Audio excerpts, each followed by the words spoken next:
جب حضرت ابراہیم علیہ السلام مصر سے فلسطین کی جانب ہجرت کرنے لگے تو آپ نے اپنے بھتیجے لوط علیہ السلام کو سدوم بستی کی جانب بھیج دیا اور فرمایا کہ اے اللہ کے نبی لوط، اس قوم تک اللہ کا پیغام پہنچاؤ، ان میں بدکاری اور بے حیائی عام ہو چکی ہے، ان کی اصلاح کے لیے جاؤ اور وہاں رہنا شروع کر دو۔ اور یوں حضرت لوط علیہ السلام سدوم بستی کی جانب روانہ ہو گئے۔ یہ بحر مردار کے پاس ایک بستی تھی، تجارت کا مرکز اور مسافروں کے لیے آرام کی جگہ۔ وہ قوم کافر قوم تھی، وہ گناہ کے نئے نئے طریقے ایجاد کرتے اور فخر سے اس پہ عمل کرتے تھے۔ اس قوم میں ایسے بدترین گناہ موجود تھے جو ان سے پہلے اس زمین پر کسی نے انجام نہیں دیے تھے۔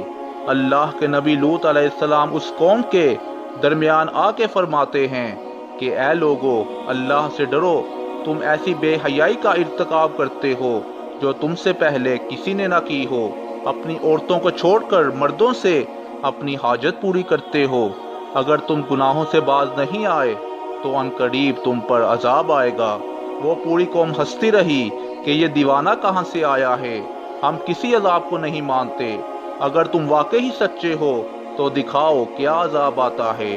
وہاں لوط علیہ السلام اور ان کی بیٹیوں کے علاوہ سب کے سب غلاظت میں ڈوبے ہوئے تھے اور اللہ کے پیغام کا مذاق اڑا رہے تھے۔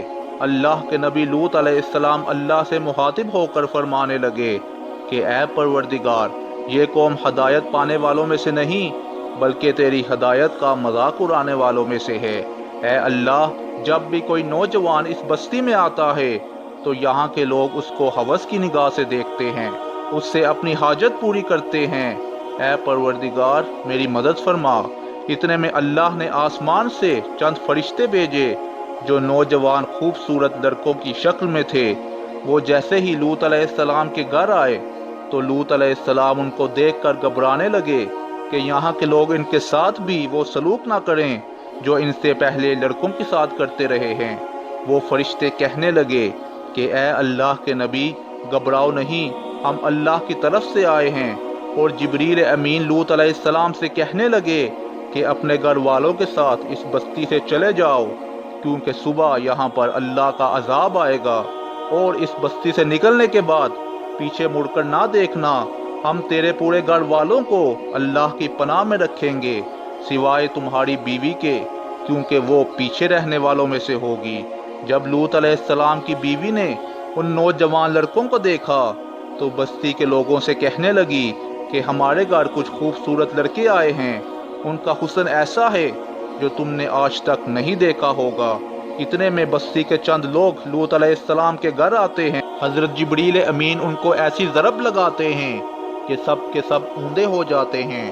وہ سب واپس چلنے لگے اور زور زور سے دھمکیاں دینے لگے کہ اے لوط، ہم تم سے کل نپٹ لیں گے۔ تو بس جیسے ہی لوط علیہ السلام اپنے گھر والوں کے ساتھ بستی سے باہر نکلتے ہیں تو جبریل امین اس بستی کو اکھیڑ کر آسمانوں کی طرف بلند کرتا ہے اور آسمان کی بلندیوں سے زمین پر دے مارتا ہے، اور آسمان سے اللہ کا عذاب برسنے لگتا ہے۔ آسمان سے آگ اور پتھر ایسے برستے ہیں کہ وہ ایک ایک انسان چیخ اٹھتا ہے۔ ان کی چیخیں اور آواز جب لوط علیہ السلام کی بیوی نے سنی تو وہ بار بار مڑ مڑ کے اس بستی کی طرف دیکھ رہی تھی۔